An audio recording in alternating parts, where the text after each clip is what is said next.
to Conan's Keys to Real Estate. Welcome back to Conan's Keys to Real Estate, unlocking Utah's real estate secrets, one key at a time. I'm your host, Ryan Conan, a full-time realtor at Real Broker, helping buyers and sellers in Twila and the Salt Lake Valley. If there is one question I hear over and over from younger buyers, recent graduates, and even people who have been in their careers for years, it is this: can I still buy a house if I have student loans? For many people, student debt feels like a giant obstacle standing between them and home ownership.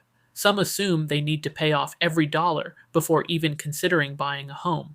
Others believe lenders automatically reject applicants with student loans. The reality is much more encouraging than most people think. Having student loans does not automatically prevent you from buying a house. In fact, many homeowners across the country have student loan debt. Doctors, nurses, teachers, engineers, accountants, attorneys, and countless other professionals purchase homes every year while still carrying student loan balances. The real question is not whether you have student loans. The real question is how those loans fit into your overall financial picture. Today, I want to break down exactly how lenders view student debt, what factors actually matter, common mistakes buyers make, and how you can position yourself for success even if you still owe money on your education. Why student loans feel so overwhelming. Before we talk about mortgages, let's talk about why student loans create so much anxiety in the first place. Unlike a car loan or credit card balance, student loans can stick around for a long time. Many borrowers carry them for 10, 15, 20 years or even longer. Because of that, people often view student debt differently than other obligations. It feels permanent. It feels like something that must be completely eliminated before major financial goals can happen. But if that were true, millions of Americans would never become homeowners. The truth is that lenders understand student loans exist. They do not expect every borrower to have a completely debt-free financial life. Instead, they evaluate whether your debt is manageable relative to your income. That distinction is incredibly important. The number most lenders care about. One of the biggest misconceptions buyers have is thinking lenders focus primarily on the total amount of student debt. In reality, lenders are often much more concerned with the monthly payment than the overall balance. You could have a relatively large student loan balance but a manageable monthly payment, or you could have a smaller balance with a higher payment that affects affordability more significantly. This brings us to one of the most important concepts in mortgage lending, debt-to-income ratio, often called DTI. This ratio compares your monthly debt obligations to your gross monthly income. For example, imagine someone earns $6,000 per month before taxes. If they have a student loan payment, a car payment, minimum credit card payments, those obligations are factored into their debt-to-income calculation. The lower the ratio, generally speaking, the more flexibility a borrower may have.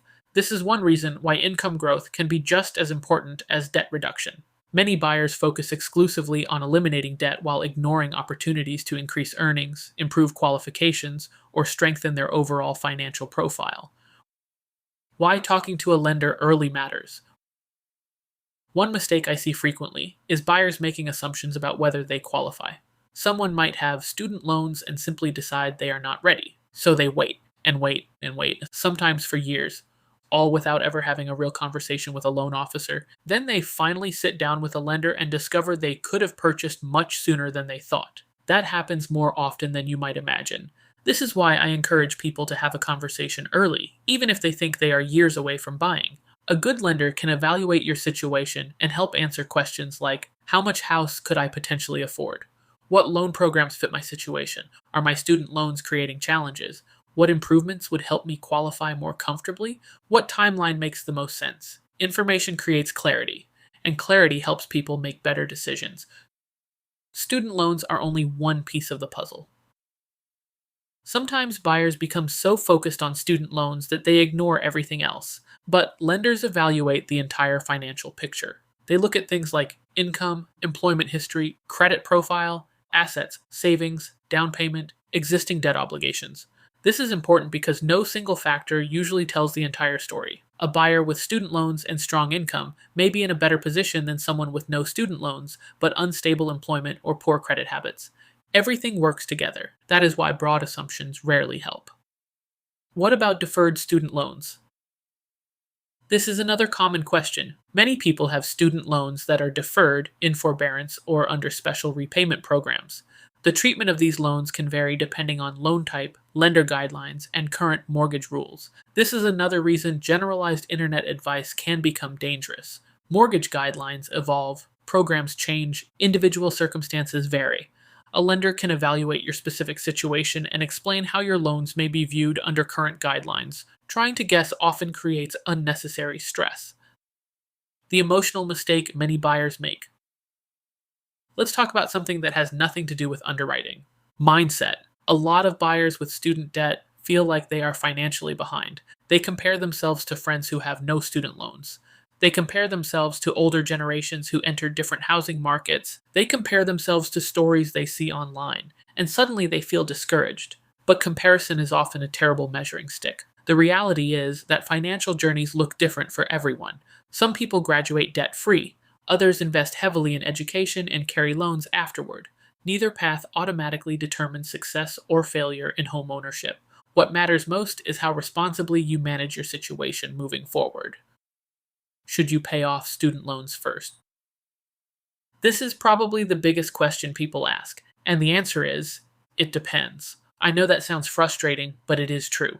For some people, aggressively paying down student debt before purchasing a home makes sense.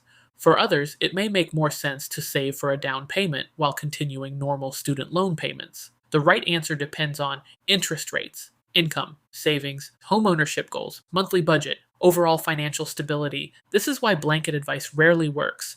Personal finance is personal. A strategy that works perfectly for one buyer may not be ideal for another. The importance of your budget. One thing I think every buyer should do is build a realistic monthly budget before shopping for homes. Not a fantasy budget, a real one. What does life actually cost? What are your obligations? What are your goals? What do you want your financial future to look like? Because qualifying for a mortgage and comfortably living with a mortgage are two different things. Your student loans are simply one part of that calculation. The goal is not just getting approved. The goal is building a sustainable financial life after closing. Careers where this comes up constantly. Some professions deal with this issue more than others. Teachers, nurses, doctors, attorneys, physical therapists, accountants, engineers. Many professionals enter the workforce carrying student debt while simultaneously earning stable income.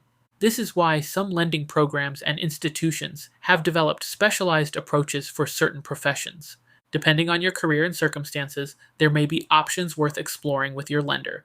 The important thing is asking questions and understanding what programs are available. What successful buyers do differently. The buyers who navigate student debt successfully usually have a few things in common.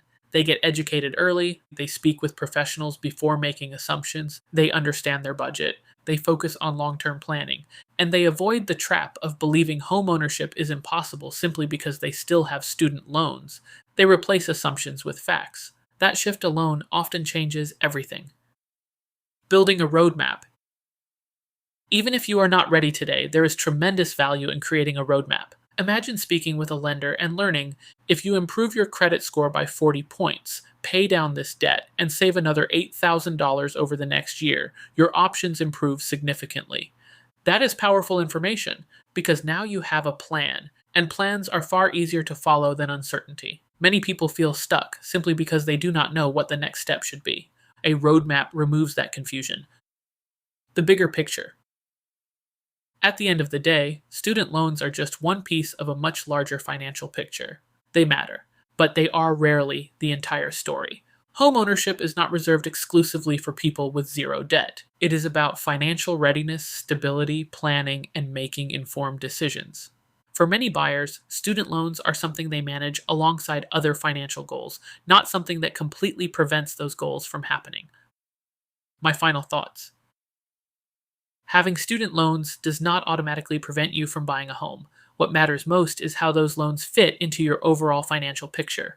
Lenders evaluate factors like income, debt-to-income ratio, savings, credit history, and financial stability, not just the existence of student debt.